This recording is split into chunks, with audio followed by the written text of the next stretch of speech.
Hi guys, unplugged with प्रशांत के इस episode में आपका स्वागत है। बहुत ही क्यूरियोसिटी है मुझे ये पूछने की प्रवीण कि ये अर्ली रिटायरमेंट क्या होता है। लेकिन मेरी पहली job after engineering game as a game developer game tester ही लगी थी गेमलॉफ्ट पुणे में। तो क्या ये सारी ओवरऑल जो एक्टिविटीज़ होती हैं ये हेल्प करती हैं लेटर ऑन जाकर के आपको किसी भी स्टार्टअप को खड़ा करने के लिए या कुछ अचीवमेंट लेने के लिए? तो स्टार्टअप में ज़्यादातर लोग वो सक्सेस पाते हैं जो ऑलराउंडर हो, like you don't have to be a topper. मैंने कई सारे टॉपर्स को देखा है जो मतलब बैक बेंचर्स के यहाँ जॉब कर रहे हैं। Exactly, this is what happens in real life. वो अपने वॉर रूम में बैठ के जॉयस्टिक से गेम खेल रहे होंगे, जैसे आप पबजी खेलते हैं, वो आपको पबजी की तरह कहीं पे भी शूट एंड अच्छा कंट्रोल सेंटर से बैठ के और वो कहीं भी ड्रोन जैसे वो गेम खेल रहे हैं उस तरीके से। कुछ बात है कि हस्ती मिटती नहीं हमारी, सदियों रहा है दुश्मन दौरे ज़मां हमारा।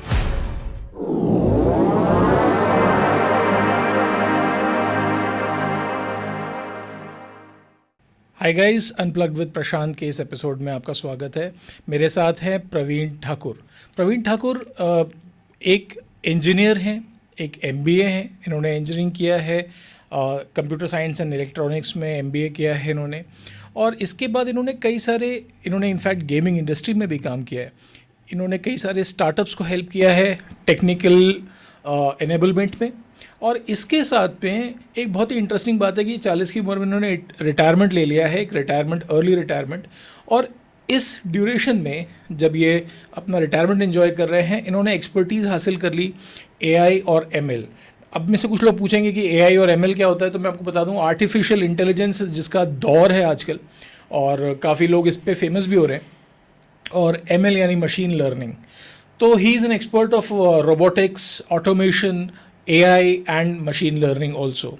इसके साथ में एक बहुत ही एक ऑड कॉम्बिनेशन है, ये आध्यात्म की तरफ भी काफ़ी रुचि रखते हैं और इनका एक अंडरस्टैंडिंग है आध्यात्म और हिंदुत्व के प्रति। तो चलिए आज बात करते हैं प्रवीण ठाकुर से। हाय प्रवीण, कैसे हैं आप? Hello Prashant, I am great. Thank you, आपने टाइम निकाला आज हमारे लिए। और जैसा कि मैंने अभी बताया, तो ये एक बहुत ही क्यूरियोसिटी है मुझे ये पूछने की प्रवीण कि ये अर्ली रिटायरमेंट क्या होता है। It's actually theme of FIRE, financially independent and getting retired early. तो first of all you have to stabilise yourself, मतलब फाइनेंशियली स्टेबल होना, यानी इनकम, सोर्स ऑफ इनकम इतने सारे जनरेट हो जाते हैं कि पैसिव इनकम तो छोड़ो, हमें तो ध्यान ही नहीं देना पड़ता। We will do some other things we want to do in our life, like जो भी आप करना चाहें। तो स्ट्रेस फ्री लाइफ होती है। और 40 की उम्र में retirement sort of a trend now. Trend, मुझे इस ट्रेंड के बारे में ज़्यादा मालूम नहीं था। नहीं तो मैं भी थोड़ी अर्ली प्लानिंग कर लेता but then I am happy. तो आपने कुछ अर्ली प्लानिंग वगैरह भी की होगी, राइट? या एक्चुअली जल्दी लाइफ में सब हासिल करना था। जैसे इंजीनियरिंग करने के लिए मैंने ड्रॉप्स बहुत ले लिए थे, 2 ड्रॉप हो गए थे मेरे। तो तभी मैं कोडिंग वगैरह 12th के बाद चालू कर दी थी। सी उस ज़माने में चल रही थी, C# वगैरह। तो वो सब करते करते फिर इंजीनियरिंग करने के बाद, इंजीनियरिंग हमने गेम खेल के बहुत बर्बाद करी लेकिन ऐसा पिताजी, नहीं होगा। पिताजी माताजी वगैरह क्या कर रहे हो। लेकिन मेरी पहली job after engineering as a game developer game tester ही लगी थी गेमलॉफ्ट पुणे में। After that it is now MNC, it's a very big company Gameloft. तो उसके बहुत गेम्स होते हैं, बहुत क्वालिटी गेम्स होते हैं। प्रिंस ऑफ पर्शिया है, और उस ज़माने में जब जार फाइल चलती थी और फ़ोन में मतलब जावा फ़ोन्स होते थे, तो उसमें हम लोग डेवलप करते थे। और सबसे पहले खेल के सबसे पहले अपने दोस्तों को देना कि भाई ये गेम तो मेरा पूरा खेला हुआ है, सॉर्ट ऑफ। तो वो एक अलग चार्म था। फिर गेम खेलते खेलते लगा कि डेवलपमेंट में ही कुछ और अच्छा होना चाहिए। तो फिर सीडेक करने का मूड था, लेकिन MBA में रैंक वगैरह आ गई तो यहाँ आ गया। आई cracked 3 campus in a day. और ओपन कैंपस थे, मतलब पूरा भोपाल इनवाइटेड था, उसमें से 10 लोगों को सिलेक्शन, और जिसमें खुद होना। तो प्रवीण भाई स्टूडियस आदमी है। नहीं, स्टूडियस नहीं, हाँ। मतलब इंजीनियरिंग तो गेमिंग में गई। हाँ। फिर ये है कि कैंपस सब करते हैं तो जॉब, तो फिर वो एमबीए में मैंने 3 कैंपस क्रैक करके वो मैंने ड्रीम अचीव करा। आफ्टर दैट कई एमएनसीज में और मार्केटिंग सॉफ्टवेयर, रिनाउंड सॉफ्टवेयर्स होते थे, कैड कैम ऑटोमेशन के, डिज़ाइनिंग सॉफ्टवेयर्स, तो वो सब मार्केटिंग में रीजनल मैनेजर था मैं। फिर मार्केटिंग में झूठ बोलना पड़ता है तो वो एथिकली मुझे अच्छा नहीं लगा, तो आई लेफ्ट दैट। हाँ, तो एक बहुत ही कंट्रोवर्शियल बात बोली उन्होंने कि एक मार्केटिंग में झूठ बोलना पड़ता है। हालांकि सारे मार्केटर्स इससे इत्तेफाक रखेंगे कि मार्केटिंग में थोड़ा बहुत झूठ तो बोलना ही पड़ता है। तो प्रवीण यार, अपने बारे में थोड़ा बताओ, मतलब राइट फ्रॉम बिगिनिंग, मतलब बचपन से, मतलब इंटरेस्ट आपका, आई थिंक आपका इंटरेस्ट डिफेंस में भी था, and then you wanted to do something, आप थोड़ा सा म्यूज़िक में भी हैं, ये भी मुझे ऐसा पता है, राइट? सो ये क्या, ये सारी चीज़ें मतलब ये मैं यंगस्टर्स के पॉइंट ऑफ व्यू से पूछ रहा हूँ कि जो आपके जैसे एस्पायर करते हैं कि जो आगे बढ़ें और स्टार्टअप्स स्टार्ट करें अपने, तो क्या ये सारी ओवरऑल जो एक्टिविटीज़ होती हैं ये हेल्प करती हैं लेटर ऑन जाकर के आपको किसी भी स्टार्टअप को खड़ा करने के लिए या कुछ अचीवमेंट लेने के लिए? Exactly Prashant, what happens actually is, जैसा ये आपने लोगो लगाया है, तो हमारे ब्रेन में एक लॉजिकल ब्रेन होता है और एक आर्टिस्टिक थिंकिंग वाला ब्रेन होता है। तो ये जो सर्किटरी है, अपना पूरा ब्रेन काम कर रहा है। अपन टॉपर नहीं है या कोई बिलो एवरेज नहीं है, अपन सबके साथ खेल लेते थे, मिल लेते थे। तो स्टार्टअप में ज़्यादातर लोग वो सक्सेस पाते हैं जो ऑलराउंडर हों। Like you don't have to be a topper, यहाँ कोई एग्ज़ाम आपको क्रैक नहीं करना है, this is the life real exam, right? तो you have to multi talented, आपको skills, software problem solving skills होना चाहिए। तो just you mug up the things and vomit in the exam is not working here in the life. वो तो actually कहीं भी काम नहीं करता है। आपने मैंने कई सारे टॉपर्स को देखा है जो मतलब बैक बेंचर्स के यहाँ जॉब कर रहे हैं। Exactly, this is what happens in real life. तो ये सही बोल रहे हैं। बिल गेट्स टॉपर नहीं थे, ड्रॉप आउट थे। उनके टॉपर्स तो उनके कंपनी में एज एम्प्लॉय काम करते हैं। True, exactly, this happens. तो प्रवीण, नाउ यू आर, अब आप अपना रिटायरमेंट एंजॉय कर रहे हैं, तो मुझे ये पूछना है कि ये रोबोटिक्स और ऑटोमेशन का ये जो कॉन्सेप्ट है, कुछ समय पहले चला था, हमने देखा कि भाई मतलब कुछ समय, ये ट्रेंड की तो बात नहीं कर रहा हूँ मैं, टेक्नोलॉजी की बात कर रहा हूँ, कि इनिशियली बहुत मतलब टेक के हिसाब से अगर हम देखें तो एक वैक्यूम क्लीनर भी एक ऑटोमेशन डिवाइस है। तो इसमें क्या ग्रोथ हुई है एग्जैक्टली, ऑटोमेशन रोबोटिक्स क्या है, और अब ये कौन से लेवल पे आ गया? शांत, एक्चुअली रोबोटिक्स और ऑटोमेशन तो जब से इंसान इन्वेंटेड द व्हील, तो हम लोग अपग्रेड होते जा रहे हैं। अब हमें मैनुअल जो जॉब्स होती हैं उसमें गलती बहुत होती है, टाइम बहुत लगता है, और अपने इंडिया में तो दिक्कत ये है कि लोग पैसा ले लेते हैं, काम सही से नहीं करते हैं। फिर उनको लंच ब्रेक्स भी चाहिए, चाय सुट्टा ब्रेक भी चाहिए, है ना? तो रोबोट्स केम हियर, राइट? तो ऑटोमेशन इन जगहों को फिलअप करने के लिए है। तो रोबोट्स और ऑटोमेशन शुरू से रहा है। ये है कि मेरी किस्मत थी कि मैं इस फील्ड में आगे बढ़ पाया। तो कुछ एग्जांपल्स दीजिए ना ऑटोमेशन के, कुछ एग्जांपल जैसे चैटबॉट है। अब जिस ज़माने में हम सॉफ्टवेयर डेवलप कर रहे थे, चैटबॉट्स वगैरह बना रहे थे, लैंग्वेज मॉडल तैयार कर रहे थे, तो उस टाइम का एक एग्जांपल है कि 2 रोबोट्स को हमने उस ज़माने में, जैसे आजकल लोग खेल में सीरी 2 एप्पल फ़ोन को वॉइस बातें करवाते हैं। जी। तो ये उस ज़माने में करा था। तो इसका आउटकम क्या हुआ था कि उन्होंने अपने आप को एक उनकी कोडेड लैंग्वेज थी, सॉर्ट ऑफ टोन, जो टेलीफोन में रिंग होती है ना, टोन की तरह आवाज़ें आती हैं, टू, और उसमें वो कम्युनिकेट कर रहे थे, और वो क्या बात कर रहे थे उसको डिकोड करा गया, तो they are harmful for humans. क्या बात कर रहे हैं? हाँ अच्छा, इसका मतलब आप कह रहे हो कि वो आपने उनको कोई लैंग्वेज दी बात करने के लिए, हाँ। और उन्होंने अपने हिसाब से अपनी इंटरप्रेट करके उसको कन्वीनियंस के हिसाब हाँ, से एक वो चेंज स्विच कर लिया लैंग्वेज को, हाँ जी, हाँ और जी। वो लैंग्वेज आपको नहीं आती है, मतलब हाँ, आपको इंटरप्रेट करनी पड़ेगी बेसिकली। उसको डिकोड करा Decode हमने किया। कि क्या बात कर रहे हैं, तो that comes out to be dangerous for humans.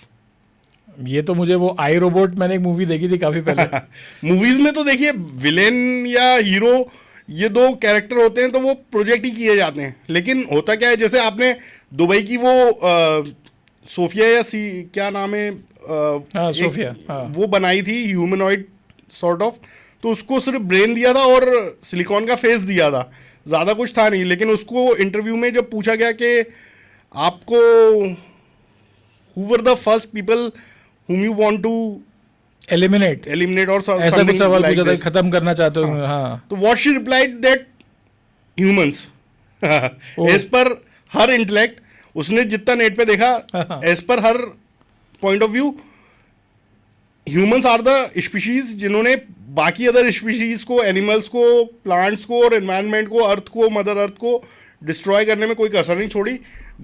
So she wants to destroy humans now.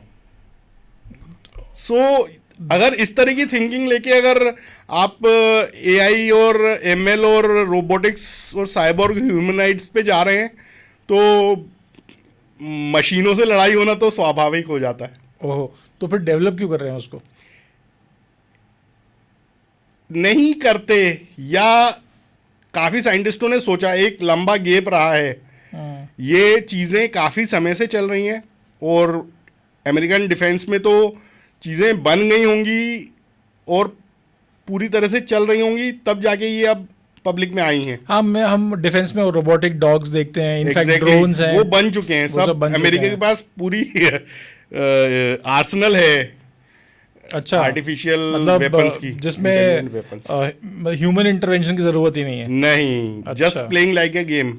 Okay, वो अपने वॉर रूम में बैठ के जॉयस्टिक से गेम खेल रहे होंगे, जैसे आप पबजी खेलते हैं, वो आपको पबजी की तरह कहीं पे भी शूट एंड अच्छा, एक कंट्रोल सेंटर से बैठ के, और वो कहीं भी हाँ, ड्रोन जैसे वो गेम खेल रहे हैं उस तरीके हाँ, से।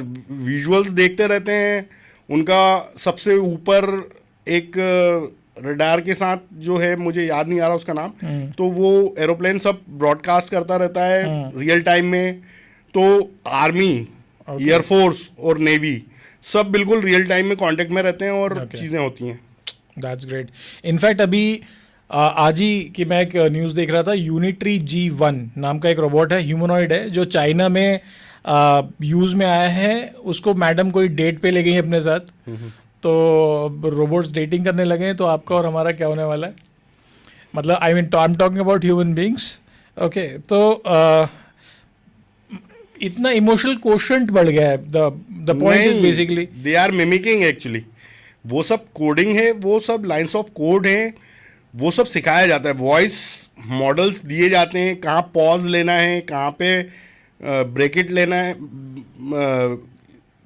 फुल स्टॉप, कॉमा, ये सब चीज़ें वो मिमिक कर रहे हैं। और उनको बताया जाता है कि कब इमोशनली आप एक्साइटेड होते हैं तो किस तरह से बोलते हैं। तो इससे फ्रॉड्स भी होते हैं। लाइक आपने सिर्फ टेलीफोन उठाया और हेलो हाय थोड़ा सा बात करी, और there they crack your password by just your voice model. तो बहुत सी चीज़ें हो सकती हैं, इससे फ्रॉड भी पॉसिबल हैं बहुत सारे। राइट, ठीक है। तो अच्छा प्रवीण, आप अभी आर्टिफिशियल इंटेलिजेंस में भी आप कुछ रिसर्च कर रहे हैं। एआई मॉडल्स हैं बहुत सारे अब तो, चैट जीपीटी से लेके, ग्रॉक से लेके, और डीप सीक जैसे मॉडल्स हैं। तो आपको क्या लगता है कि एक नॉर्मल गूगल सर्च इंजन और एआई, ये मान लीजिए मैं जीपीटी यूज़ करता हूँ अभी, तो अगर मैं जीपीटी यूज़ करता हूँ और मैं गूगल यूज़ करता हूँ, तो एक सर्च इंजन में और एक एआई मॉडल में क्या फ़र्क है? देखिए, गूगल भी आजकल जो टॉप ऑफ द सर्च होता है उसका जेमिनी एआई है, और उसके थ्रू वो आपको पहला आंसर देता है। आफ्टर दैट उसके स्क्रॉल और एल्गोरिथम्स जो हैं उसके पूरे सर्च रिजल्ट्स आते हैं। लेकिन एज अ लर्निंग कर्व, आप किसी बच्चे को अगर आप सिखाते हैं और सीधे एआई उसको हाथ में पकड़ा देते हैं, तो वो ABCD नहीं सीखेगा या व्याकरण नहीं सीखेगा, शब्द बनाने की, वो सीधे बोलने लग जाएगा, जैसे बच्चा बोलने लग जाता है, लेकिन व्याकरण उसको पढ़ाई जाती है बाद में। तो व्याकरण कुछ कंस्ट्रक्टिव करने के लिए, या कवि, या आपको लिटरेचर कुछ करने के लिए व्याकरण सही होना चाहिए। तो अब जेन जी जो आने वाली है, लाइक जो वर्क फोर्स में आ रही है जनरेशन, हमारे बाद के जो अब बच्चे आ रहे हैं, तो लाइक हम सीनियर डेवलपर या सीनियर पोजीशन पे होते हैं और अपने जूनियर्स के ये जेन जी के कोड देखते हैं, तो सर पकड़ लेते हैं कि भाई हम लोग कितनी कम मेमोरी में और कितना ऑप्टिमाइज्ड लॉजिक और कोड बनाते थे, और ये लोग जस्ट रिपीटेटिव कुछ भी हो रहा है और कहीं से भी बस चल जाता है। तो लाइक ये लोग बग्स को फीचर बता के कस्टमर्स को चिपका देते हैं। बग्स को फीचर्स बता के हाँ, कस्टमर्स को चिपका देते हैं। Exactly, तो ये ध्यान रखिएगा, ऐसा नहीं करना है। लेकिन मुझे लगता है कि जैसे मेरे फादर का जो जनरेशन था, वो लोग सारी जो कैलकुलेशंस हैं वो खुद करते थे, उन्हें पहाड़े यानी टेबल्स उन्हें याद होते थे।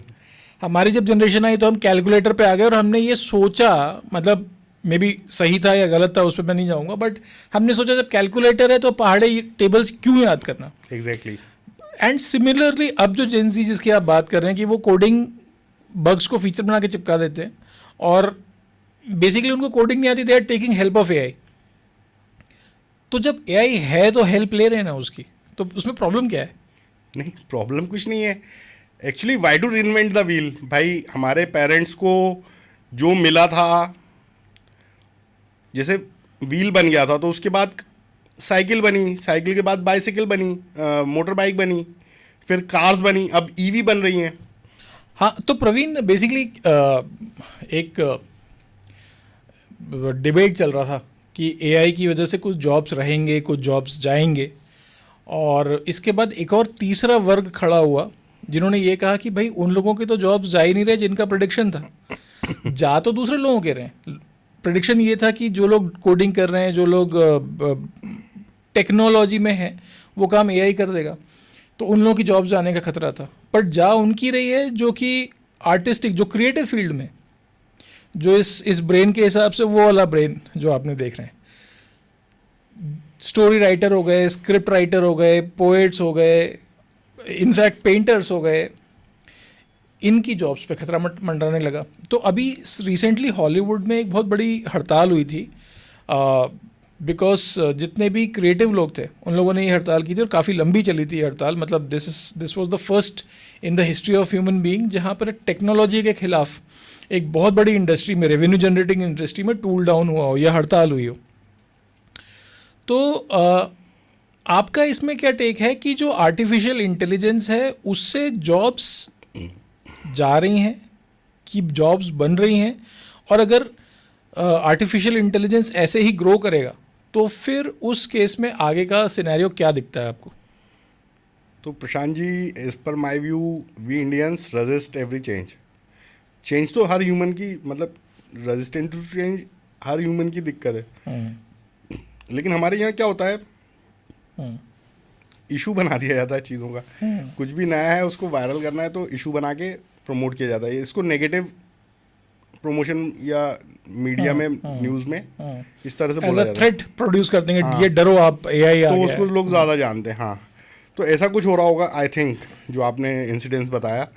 लेकिन मेरी दृष्टि से अगर देखें तो टेक्नोलॉजी है जो इसको जितने जल्दी सीख लेगा और इम्प्लीमेंट करने लगेगा, यूज टू हो जाएगा, वो लोग बेनिफिट्स में रहेंगे, और जो आउट ऑफ द लीग चला जाएगा, जो उसको नहीं कर पाएगा, कोप अप विथ नहीं कर पाएगा।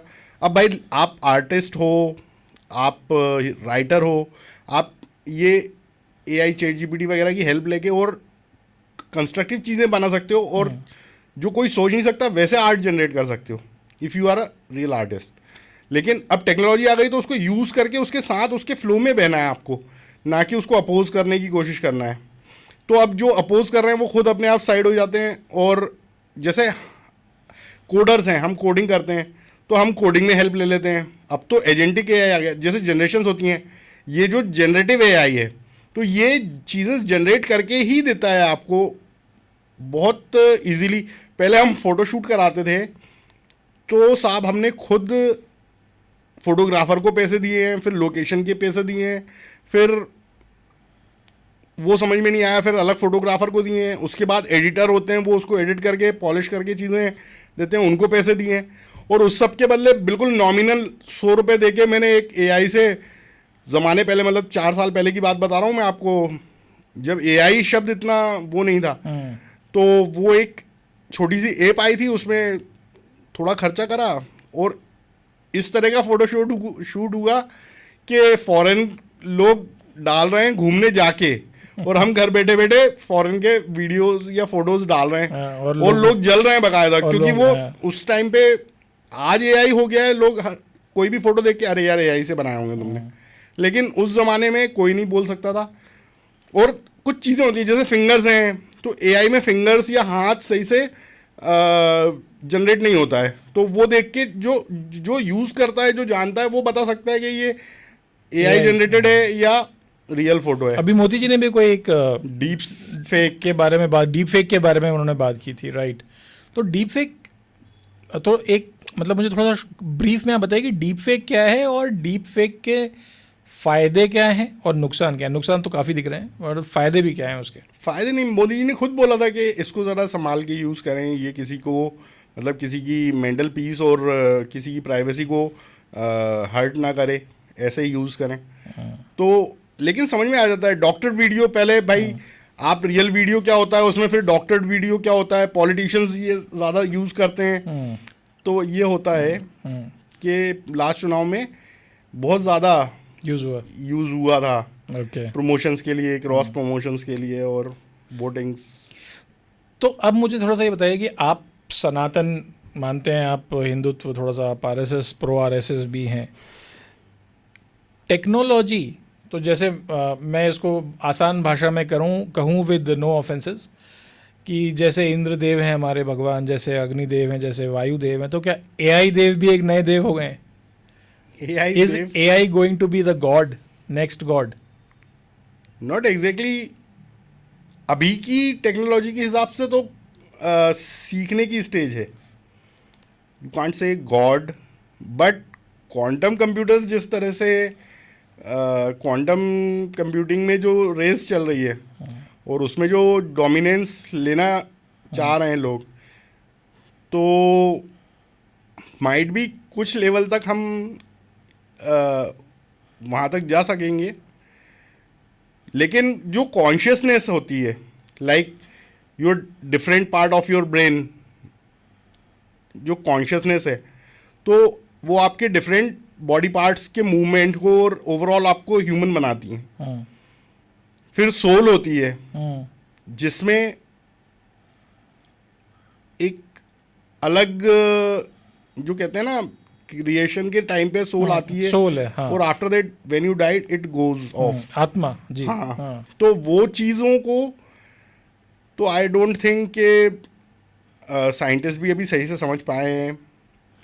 सो machine wants to recreate themselves, reproduce themselves. हाँ, जब वो इवॉल्व होंगी तो ऑब्वियस है कि जैसे ह्यूमन रिप्रोड्यूस करता है, मशीन विल रिप्रोड्यूस इटसेल्फ। मतलब उनका पहला गोल तो यही होना चाहिए। अगर मैं मशीन होता तो मैं अपने आप को पहले रेप्लिकेट करना चालू करता, लाइक जैसा कि करते हैं लोग डेमोग्राफी चेंज करने के लिए।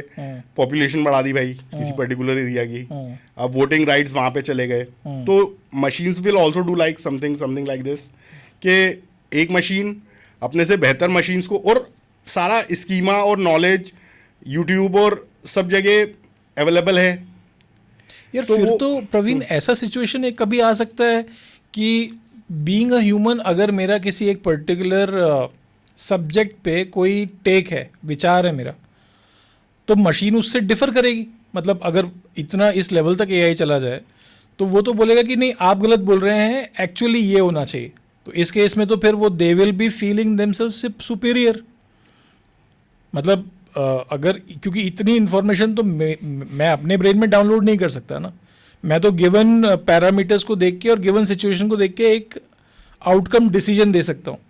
लेकिन जब एआई के पास बहुत सारी इन्फॉर्मेशन है जो हमको दिख ही रही है, मतलब we can experience it now, तो इस केस में तो ये भी हो सकता है कि अगर I mean I just take a random example, अगर ये रशिया यूक्रेन का जो वॉर है वो अभी की जगह आज से 10 साल बाद हुआ होता, तो हो सकता है ये डिसीजन कि इस पे अटैक करना है या नहीं करना है ये ह्यूमन की जगह एआई ले रहा होता कि that this is the right time to attack. और मान लीजिए मिस्टर पुतिन उस समय होते हैं और वो बोलते कि नहीं नहीं नहीं करना है अटैक, और एआई बोलता है नहीं करना है अटैक, फिर ये तो मतलब this is basically going to be a friction and clash between man and machine. देखिए प्रशांत जी, ऐसा होता है कि जो रोबोट्स को बनाते हैं या रोबोटिक्स का सबसे पहला रहता है कि बेसिक प्रिंसिपल्स होते हैं कि ह्यूमन को कभी हार्म नहीं करेंगे, डोंट गो अगेंस्ट ह्यूमंस। लेकिन अगर ये थ्रेशोल्ड पार कर जाते हैं और वो लाइक कोई उनको गलत तरीके से प्रोग्राम कर देता है, जैसे कि डीप सीक है, अब वो चाइना के अगेंस्ट में आप उससे कुछ पूछोगे तो वो आपको एग्जैक्ट आंसर नहीं देगा, वो कहेगा ये मेरे परव्यू से बाहर है, ये मैं नहीं कर सकता। हाँ। और फिर ओपन एआई है, उससे आप अमेरिका के अगेंस्ट या कुछ भी उसके पूछते हैं तो वो बताने से, तो ये यहाँ पे फिर कुछ ओपन सोर्स एआई डेवलप हो रहे हैं जो कहते हैं हम रिस्ट्रिक्शन फ्री हैं, हम ट्रांसपेरेंट हैं। तो ऐसे ओपन सोर्स वालों में अगर, वैसे तो ओपन सोर्स सॉफ्टवेयर्स में वायरसेस वगैरह या ये सब चीज़ें नहीं होती हैं, लेकिन अगर कहीं से भी कुछ करके सीक्रेटली या बाय एक्सीडेंट कुछ थ्रेशोल्ड को पार करके कुछ बन जाता है तो it will be really dangerous. मतलब जब क्वांटम कंप्यूटिंग होगी, उसके पास ब्रेन होगा, सारे रिसोर्सेज होंगे, सारे पावर्स उसके पास होंगे, तो who can say who will win. तो आपको क्या लगता है कि आध्यात्म, सनातन की जो वैल्यूज़ हैं और जो टेक्नोलॉजिकल एडवांसमेंट्स हैं, ये हैंड इन हैंड आगे बढ़ने वाले हैं या इनके बीच में कोई डिबेट या फ्रिक्शन आगे जाके पनप सकता है, या आप इसको कैसे कनेक्ट करते हैं? मतलब आप ऐसे व्यक्ति हैं जो टेक्नोलॉजी में भी एक्सपर्ट हैं, एट द सेम टाइम आप आध्यात्मिक भी हैं और हिंदुत्व भी आप मानते हैं, तो कैसे आप ये दोनों को साथ में together, how do you see themselves? देखिए मेरे विचार में तो आध्यात्म इतना एडवांस था, हम लोग विश्व गुरु थे और फिर से होने जा रहे हैं और रहेंगे भी हमेशा। तो हमारे जो उस ज़माने में ऋषि मुनि हुआ करते थे वो सॉर्ट ऑफ वैज्ञानिक ही हुआ करते थे, वो तपस्या कर रहे होते थे, तो उसको एक्सप्लेन नहीं कर सकते लोग तो तपस्या बोल देते। जैसे बोलते थे कि एक योगी के पास गए, उसने एक फ्रूट दे दिया, वो खा के लेडीज़ प्रेग्नेंट हो गई, sort of test tube baby, like उन्होंने स्पर्म्स डोनेट कर दिए और वो उनके वूम में या टेस्ट ट्यूब में एज ए बेबी ग्रो हो रहा है। तो इस तरह की चीज़ें तो उस ज़माने से होती आई हैं। संजय के पास दिव्य दृष्टि थी, तो we are having now CCTV cameras and remote cameras, DVRs, NVRs we are having.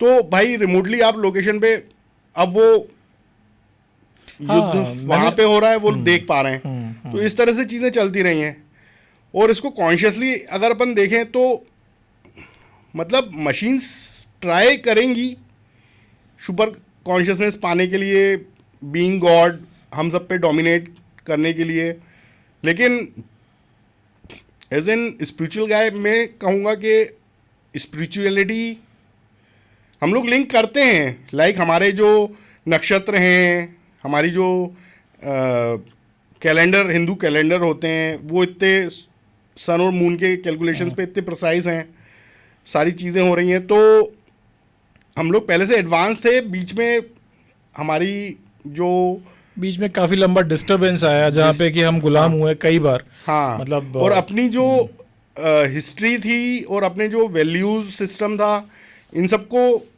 Ethics को, सबको डिमोलिश करने की एक सीक्वेंस के साथ हमारी शिक्षा नीति वगैरह ये सब पूरी मिटाई गई हैं। नालंदा यूनिवर्सिटी से लेके यूनिवर्सिटीज थी हमारे पास पूरी उस चला समय। दी गई। हाँ। जी जी जी। तो एक तरह से एक चला है, तो हम बार बार इवॉल्व हुए हैं। कुछ बात है कि हस्ती मिटती नहीं हमारी, कुछ बात है कि हस्ती मिटती नहीं हमारी, सदियों रहा है दुश्मन दौरे ज़मां हमारा। हाँ। चलिए, इसी के साथ एक बहुत इंटरेस्टिंग टॉपिक पे हमने डिस्कशन किया। और प्रवीण भाई से अगर के बारे में आप और जानना चाहते हैं तो इनकी जो वेबसाइट है, इसका लिंक मैं डिस्क्रिप्शन में डाल दूंगा। At the same time, as youngsters, आप लोगों से मैं ये कहना चाहूँगा जो मुझसे छोटे होंगे और चाहे मुझसे बड़े भी होंगे, मैं भी, कि टेक्नोलॉजी का इस्तेमाल बहुत ज़रूरी है। बिना इसके आप अपना भविष्य नहीं देख सकते, लेकिन बिना इसके भविष्य ही नहीं है, ये भी सच नहीं है। तो आपको एक बैलेंस बना के इसमें चलना है, कि आपके हाथ में जो रेंज ऑफ द टेक्नोलॉजी है वो आपके हाथ में हो, और एट द सेम टाइम आप उसका एक पॉजिटिव और अच्छा इस्तेमाल कर पाएँ। तो ये था आज का अनप्लग्ड विद प्रशांत। कैसा लगा आपको कमेंट्स में प्लीज़ बताइएगा, और प्रवीण भाई को दोबारा बुलाने के लिए आप प्लीज़ कमेंट्स में डालिए। इनके साथ में भी बहुत सारे डिस्कशंस बाकी हैं, इनके साथ में सनातन पे, हिंदुत्व पे, आरएसएस पे, और मे भी बहुत सारे इंटरेस्टिंग इनके पास डिस्कशन के अथाह भंडार हैं जिन पे इनसे बात करनी है। तो क्योंकि हमारे पास टाइम का एक कन्वीनियंट एक शॉर्टेज रहता है, हमेशा एक ब्रैकेट रहता है, तो हम बहुत ज़्यादा आज डिस्कस नहीं कर रहे हैं। नेक्स्ट टाइम के लिए हम बचा के रखेंगे। प्रवीण भाई, आई एक्सपेक्ट कि आप नेक्स्ट टाइम प्लीज़ हमारे यहाँ की शोभा बढ़ाएंगे। और थैंक यू। जय हिंद, जय भारत। जय Bharat. Thank you for calling me Prashant. Have a nice day. Thank you sir.